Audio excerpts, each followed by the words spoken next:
CHSL 2024 के post preference से related ये वीडियो है। इस वीडियो में पर्टिकुलरली हम बात करेंगे दिल्ली वाली नौकरियों को लेकर के, कौन कौन से डिपार्टमेंट में दिल्ली में पोस्टिंग रहती है, क्या ये अच्छा डिसीजन रहेगा, ये सब कुछ हम इस वीडियो के अंदर कवर करने वाले हैं। तो जो इस वीडियो के अंदर टॉपिक रहेगा उसमें सबसे पहला जो हम बात कवर करेंगे कि आखिर जब आप पोस्ट प्रेफरेंस स्टार्ट होगा तो आप नोटिस करोगे कि ज़्यादातर डिमांड जो रहेगी हर तरफ, जितने भी ग्रुप आप बना रखे हो या यूट्यूब कमेंट्स में भी सभी यही पूछते रहते हैं कि क्या मुझे इतने नंबर पर दिल्ली मिल जाएगी कि नहीं मिल जाएगी। तो खासकर वो लोग जो दिल्ली से नहीं है या फिर जो लोग फर्स्ट टाइमर हैं वो समझ नहीं पाते कि ऐसा क्यों है, क्या कारण है। तो उसकी हम बारे में बात करेंगे। कौन सी पोस्ट दिल्ली बेस्ड है, कौन कौन से डिपार्टमेंट इस बार आप देख सकते हो, या हर पिछले 2-3 वैकेंसी चार्ट अभी आया नहीं है, पिछले 3-4 सालों में किस डिपार्टमेंट की रेगुलर वैकेंसी आती रहती है और किस में दिल्ली पोस्टिंग रहती है, उस पर हम बात करेंगे। अगला जो है कि दिल्ली वाली जो नौकरियां हैं उनमें किस में जल्दी ज्वाइनिंग होता है, यानी कि ज्वाइनिंग फास्ट किस में है। बिकॉज अभी CGL 2024 का आपका एग्ज़ाम लगा हुआ है। RC ने आज Tier 1 का मार्क्स रिलीज़ कर दिया, यानी कि कट ऑफ आ गया आपका। जिन लोगों का हुआ है एक बारी को आप मुझे कमेंट में ज़रूर बता दीजिएगा। बाकी जो कट ऑफ हाई गया है, यानी कि वैकेंसी ज़्यादा होने के बाद भी कट ऑफ का बढ़ जाना, ये सब कुछ हम अलग से वीडियो में कर लेंगे। CGL का जब मैं लेके आऊँगा तो पूरे डिटेल में कवर कर लेंगे। और लास्ट जो हम बात करेंगे कि किसे हम प्रेफरेंस दें, क्या हम दिल्ली की तरफ जाना हमारे लिए सही रहेगा या फिर होम पोस्टिंग को प्रेफरेंस दें। अगर आप प्रॉपर दिल्ली से नहीं हो, अगर आप यूपी से हो, बिहार से हो, कोलकाता से, MP, राजस्थान से हैं, तो क्या आप दिल्ली की तरफ प्रेफरेंस दें या फिर अपने स्टेट को ऑप्ट करें, इस पर भी हम बात करेंगे। देखो, पोस्ट प्रेफरेंस की पेड सर्विस चल रही है, इसमें बहुत सारे लोगों ने एनरोल कर रखा था। कई सारे लोगों से बात हुआ, इसमें ऑल इंडिया रैंक 8 या 9th रैंक थी, 347 मार्क्स कैंडिडेट के थे, उससे भी बात हुई। सभी के अपने अलग अलग डाउट्स रहते हैं। देखो, बेसिकली इसमें मैं आपको बता दूं कि यार देखो, सभी को पॉसिबल नहीं हो पाता कि कॉल्स पर बातें हो पाए या डिस्कस हो पाए। और ऐसा कोई ज़रूरी नहीं है कि सभी लोग ही ऐसा करें। जितने मैं वीडियोस डाल रहा हूँ, जितने इन्फॉर्मेशन मैं आपको दे रहा हूँ, आप चाहो तो इन सुविधाओं को लेकर, यानी इन इन्फॉर्मेशन को लेकर के आप पोस्ट प्रेफरेंस भर सकते हैं। कोई बहुत बड़ा वो नहीं है, लेकिन फिर भी बहुत तरह के सवाल लोगों के रहते हैं और सभी का पॉसिबल नहीं। अगर मैं ये नहीं करूँ पेड सर्विस, तो आप अंदाजा नहीं लगा सकते कि इतने सारे मैसेज आते हैं कि उसमें इंपॉर्टेंट मैसेज छूट जाते हैं आपके। इसलिए टाइम कंज्यूमिंग रहता है। एक फ़ोन पे बात होती है तो यार पोस्ट प्रेफरेंस 50 डिपार्टमेंट है, सब पे डिस्कस करना, एक बार कॉल आप पे करीब आधे घंटे लग जाते हैं, तो टाइम का भी रहता है। इस वजह से ये पेड सर्विस है। अगर आपको एनरोल करना होगा, कोई कंपलसरी नहीं है, अगर आपको लगे टेलीग्राम पर मैसेज कर सकते हो, ईमेल कर सकते हो और आपको डिटेल मिल जाएगा। देखो, बाकी स्टेट वाइज को लेकर मैं बार बार बोल रहा हूँ आपको कि वैकेंसी चार्ट SSC ने दिया नहीं था और बाकी इसकी ज़रूरत पड़ेगी भी नहीं, क्योंकि मैक्सिमम 90% पोस्टेज जो है आपकी वो रैंडम अलोकेशन है। बाकी पिछले 5 सालों में किन डिपार्टमेंट की कहाँ कहाँ आई है मैंने बताया था आपको कि Tier 2 के बाद की सभी चीज़ें मैं कवर करता हूँ। लगभग हर डिपार्टमेंट के कैंडिडेट जुड़े रहते हैं, तो उससे मैं आपको फीड दे दूंगा कि कहाँ कहाँ पोस्टिंग आ सकती है। आप उसी के अकॉर्डिंग अपना पोस्ट प्रेफरेंस भर सकते हो।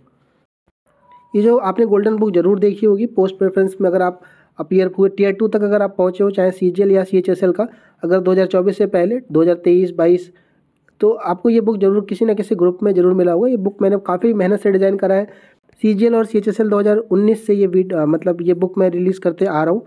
ट्राई करूँगा कि यार ये इसके लिए भी आपको प्रोवाइड कर दूँ। CGL के तो डेफिनेटली मिलेगा आपका, बिकॉज उसमें टाइम रहता है और स्टेट वाइज वैकेंसी भी हम पता कर लेते हैं।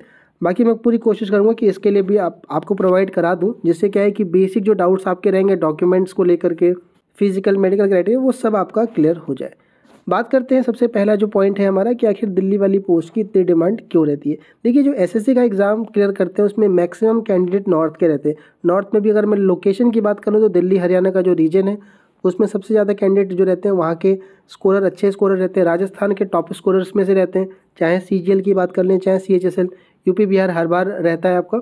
उसके अलावा कोलकाता, इनके बाद अगर बात करें, कोलकाता से भी काफ़ी अच्छे कैंडिडेट है जो डिसेंट स्कोर करते हैं। एंड MP हो गया, झारखंड हो गया।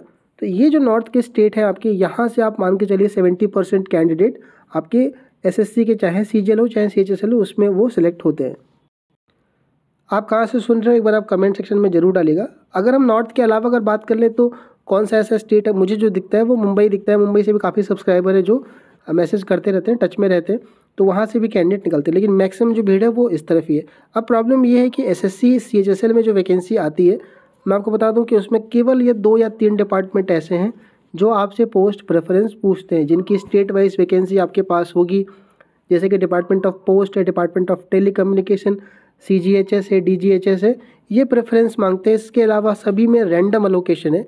तो होता ये है कि सपोज़ करिए किसी कैंडिडेट के 325 मार्क्स हैं, तो उसको लगता है कि अगर मान लेते हैं, एक एग्जांपल के समझ लेते हैं कि मान लो वो यूपी से या राजस्थान से, राइट, और मान लेते हैं कि राजस्थान में रजिस्ट्रार जनरल ऑफ इंडिया में उसको पता है कि यार राजस्थान में पोस्टिंग आ रही है, राइट, लेकिन वो डाउटफुल रहेगा बिकॉज इसमें रैंडम पोस्टिंग है कि कहीं वो ऑप्ट करे और फिर कहीं उसको राजस्थान ना देकर कहीं दूसरे स्टेट में फेंक दिया, कहीं ऐसा ना हो कि उसको एमपी भेज दे या फिर यूपी भेज दे। तो उससे बेटर उसको लगता है कि हम क्यों ना, इससे बेटर है कि दिल्ली वाली पोस्ट ऑप्ट कर लो। मान लो उसने एएफएचक्यू ले लिया, तो उसको ये श्योरिटी रहती है कि उसका जो लोकेशन है वो दिल्ली है, तो उसको लेके वो रिजल्ट आने के बाद से ही अश्योर रहता है, इसलिए सबसे ज़्यादा प्रेफरेंस दी जाती है।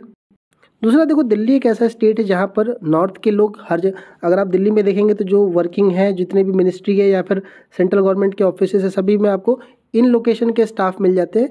आपका खाने का और रहने का, बाकी ट्रैवल का भी काफ़ी कुछ कन्वीनियंट है वहाँ पर, तो इस वजह से कैंडिडेट उसको प्रेफर कर लेते हैं।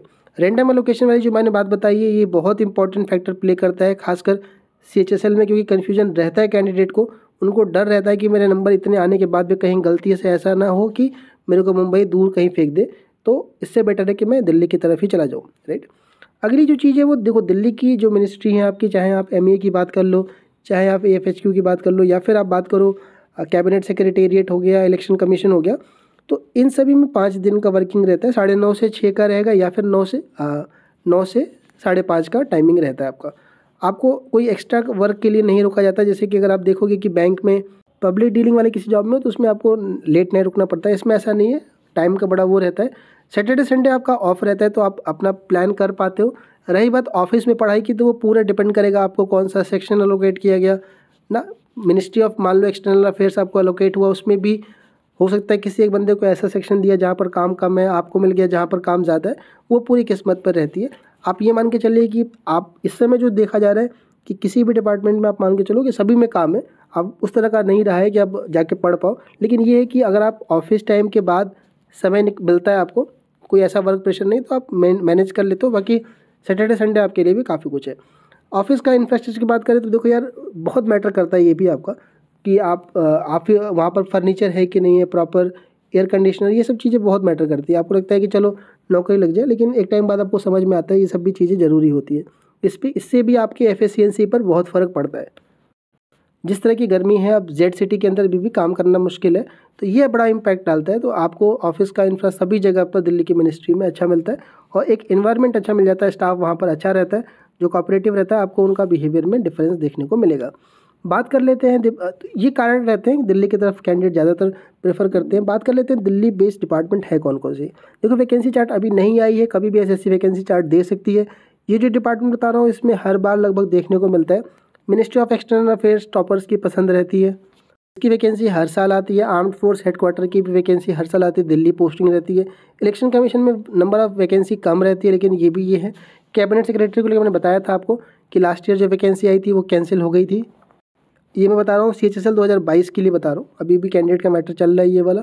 लेकिन अब जो वैकेंसी आएगी उसमें ऐसा दिक्कत नहीं देखने को मिलेगा, और इसी वजह से वैकेंसी आप डिले देख रहे हो। सेंट्रल विजिलेंस कमीशन, तो ये तो वो हैं जो आपको, अगर आप लेते हो इनमें से कोई मिलता है तो आपको प्योर दिल्ली में रखेंगे। अब इसके बाद जो ये मैं बता रहा हूँ, इसमें मैक्सिमम चांसेस रहते हैं दिल्ली के। सीजीए के जो पोस्ट रहती है उसमें 80% आप मान के चलिए कि आपको दिल्ली में ही पोस्टिंग आएगी, क्योंकि जितनी भी मिनिस्ट्री सीजीए हैंडल करती है उनका जो वर्क प्रेशर है एलडीसी का, वो सारा कुछ दिल्ली के अंदर है। मिनिस्ट्री ऑफ अगर कल्चर की बात कर ले तो कल्चर के 2 ऑफिस है, एक कोलकाता में है आपका और एक आपका दिल्ली में रहता है। इसकी भी पॉसिबिलिटी रहती है कि दिल्ली आपको मिल जाए, लेकिन ये है वही कि 100% नहीं है। और भी मिनिस्ट्री के अंदर है आपका, सिविल एविएशन के अंदर भी दिल्ली के चांसेस रहते हैं, लेकिन ऐसा नहीं 100% अगर आप लोगे सभी को दिल्ली में रखेंगे, हो सकता है कि आपको चेन्नई भी पोस्टिंग करा दें। मिनिस्ट्री ऑफ वाटर की अगर हम बात कर ले तो एक हरियाणा में ऑफिस है आपका, एक आपका पुणे में ऑफिस है, राइट, तो ये दे सकते हैं आपको। लेकिन ये जो मैंने बताया यहाँ तक आप देखो, सीजीए तक अगर आप ये ऑप्ट करते हैं तो आपकी पॉसिबिलिटी रहती है कि आपको, इसके अलावा अगर कोई और मिनिस्ट्री की वैकेंसी ऐड होगी दिल्ली वाली, तो वो मैं रेगुलर वीडियो डाल रहा हूँ, आप फॉलो करके रखिएगा, आपको अपडेट मिल जाएगा। अब बात कर लेते हैं फास्ट ज्वाइनिंग। सबसे पहली बात तो ये है कि ज़्यादातर लोगों को यही लगता है कि सर बस एक नौकरी लग जाए और कभी भी ज्वाइनिंग करा ले, क्या ही फ़र्क पड़ता है। लेकिन ये फ़र्क पड़ेगा, बिकॉज देखो अभी सीजीएल का एग्ज़ाम आगे लगा हुआ है, राइट, और ये मैंने देखा है कि खासकर जो लोग भी सीजीएल निकालते हैं, आप कट ऑफ इतनी हाई जा रही है और इतनी कम वैकेंसी में अगर आप क्लियर कर रहे हैं, तो तो कहीं ना कहीं आपका लेवल बहुत अच्छा है। तो डेफिनेटली 2400-2800 ग्रेड पे की पोस्ट आप ज़रूर ले लोगे अगर आपका ठीक प्रिपरेशन नहीं है तब भी। और अभी ज़्यादा पीछे गैप नहीं है, देख रहे हो कि CGL साथ साथ चल रहा है आपका, 5 से 6 महीने मान लेते हैं अगर लेके चलते हैं। तो एटलीस्ट अगर आपने ऐसा कोई डिपार्टमेंट चुन लिया जिसमें ज्वाइनिंग लेट आती है, सपोज़ करो आपने AFHQ ले लिया जिसमें 8-9 महीने लग जाते हैं, जैसे अभी CHSL 2023 वालों की ज्वाइनिंग अभी चल रही है, दिसंबर के टाइम उनको डेडलाइन दिया गया है ज्वाइन करने के लिए। तो 1 साल का टाइम है, बीच में अगर आपका CGL हो गया तो फिर CGL का आ जाएगा, तो इस वाले से कोई बेनिफिट आपको नहीं मिलेगा, राइट। तो आपको ये देखना पड़ेगा कि अगर आप इसके थ्रू जा रहे हैं तो फास्ट ज्वाइनिंग ज़रूर देख लीजिएगा। इसमें आपको मैं रिक्वेस्ट करूँगा कि अगर आप जल्दी ज्वाइनिंग चाह रहे हैं और कुछ महीने का फ़ायदा उठाना चाह रहे हैं तो आप AFHQ को मेरे समझ से नीचे रखिएगा। और बाकी रही बात की कितने महीने में अदर जो है वो ज्वाइन करा देंगे, तो देखो लास्ट ईयर जो 23 का गया है उसमें सभी डिपार्टमेंट ने चौंका दिया है। जैसे MEA हर बार 2 महीने 3 महीने में करा देती थी, वो भी 4-5 महीने लगा दिया आपका, वो डिपेंड करेगा। लेकिन फिर भी दिल्ली वाली जितनी भी हैं आपकी सभी की ज्वाइनिंग प्रोसेस बाकी अदर से फास्ट आपको देखने को मिलेगी। बात कर लेते हैं कि दिल्ली वर्सेस होम पोस्टिंग किसको प्रेफरेंस देना चाहिए, आपके जो भी मार्क्स है। देखिए अगर आपके नंबर अच्छे हैं, मैं आपको बता दूं, अगर आपके नंबर अच्छे हैं और दिल्ली में जॉब करने में दिक्कत नहीं, दिल्ली में जॉब करने में दिक्कत का मतलब ये है कि अगर देखो आपको दिल्ली के रश, क्योंकि ट्रैफिक मतलब वहाँ की जो डेंसिटी है पब्लिक की या फिर वहाँ का जो भाग दौड़ वाली ज़िंदगी है, राइट, अगर आपको उससे कोई दिक्कत नहीं है, क्योंकि अगर आप नहीं कभी रहे हो तो आपको थोड़ा हो सकता है परेशान कर दे वो कि मेट्रो में इतनी भीड़ जा रही है, फिर तो अगर आप उससे ठीक है, कंफर्टेबल है, तो मेरे समझ से आपको प्रेफरेंस दे देनी चाहिए। बिकॉज रीज़न उसका यही रहता है कि अगर आप इनको नहीं देते, आपके नंबर ठीक ठाक है मान लेते हैं, तो आपको पोस्ट मिलने के बाद आप काफ़ी टाइम तक परेशान रहते हो। सपोज़ करिए आपने ministry of housing and urban affairs ले लिया, तो रिजल्ट आने के बाद जब तक आपका स्टेट एलोकेशन नहीं हो जाता तब तक आप रोज़ ग्रुप में, यार मेरे को कहाँ मिलेगा, मुझे कहाँ मिलेगा, इन सब चीज़ों में परेशान रहते हो। और ये जब ले लेते हो आप, तो देखो मैंने बताया कुछ फ़ायदे हैं, वो डेफिनेटली आपको रिलैक्स करते हैं, राइट।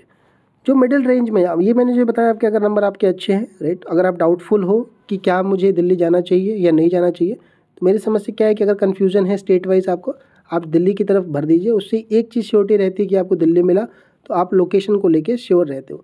जो मिडिल रेंज में है, राइट, मेरी रिक्वेस्ट है कि जब मैं बात करूँगा वैकेंसी चार्ट आने के बाद, कि जैसे मान लेते हैं, सपोज़ करेंगे कि आप कोलकाता से हैं, सपोज़ करिए, राइट, कोलकाता के बहुत लोग रहते हैं, तो आप स्टार्ट करिए उन वैकेंसीज़ को फिल करना जिसमें कोलकाता या जिनके आसपास के लोकेशन में पोस्टिंग आती है, राइट, आप उनको प्रेफरेंस दीजिए। या फिर अगर आप यूपी से हैं तो यूपी के आसपास जिन डिपार्टमेंट में पोस्टिंग पिछले सालों में आई है वो मैं सब कवर करता रहूँगा, आप नोटिस करते रहिएगा और उनको आप प्रेफरेंस दीजिए। उसके बाद आप उनको दीजिएगा जिनमें नॉर्थ में सीटें रहती हैं, यानी नॉर्थ के चांसेस ज़्यादा रहेंगे, राइट। तो पहले अपना स्टेट आसपास के जो मिडिल रेंज वाले हैं, क्योंकि टॉप जो स्कोरर रहेंगे डेफिनेटली वो दिल्ली वाले को कवर कर लेते हैं। दिल्ली वाली हर बार जाती है तो हो सकता है कि आपके टच में वो ना आ पाए, राइट। देखो CHSL के पोस्ट प्रेफरेंस में आपको बता दूं फिर से कि रिस्क फैक्टर बहुत ज़्यादा रहता है, आपको खुद भी भरोसा करना पड़ेगा।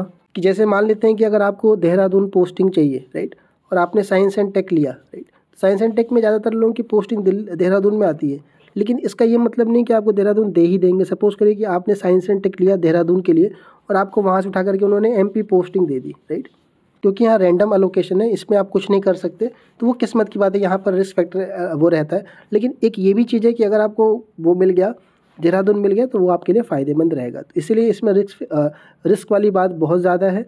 रही बात स्टेट वाइज जिनकी रहेगी, वो तो बेटर है कि अगर स्टेट वाइज वैकेंसी जिनकी आ जाएगी, जिनमें प्रेफरेंस मांगते हैं आपकी, तो वो तो फिर सभी भरेंगे देख करके। मेन प्रॉब्लम है कि जिनमें स्टेट वाइज नहीं है, जिनमें रैंडम अलोकेशन है, उसमें आपको रिस्क लेना पड़ेगा। किस्मत का थोड़ा खेल है ही आपका, राइट। और बहुत ज़्यादा टाइम मत वेस्ट करिएगा, मैं आपको फिर बोलूँगा इसमें कि इसमें ज़्यादा समय मत वेस्ट करिएगा रिसर्च करने में।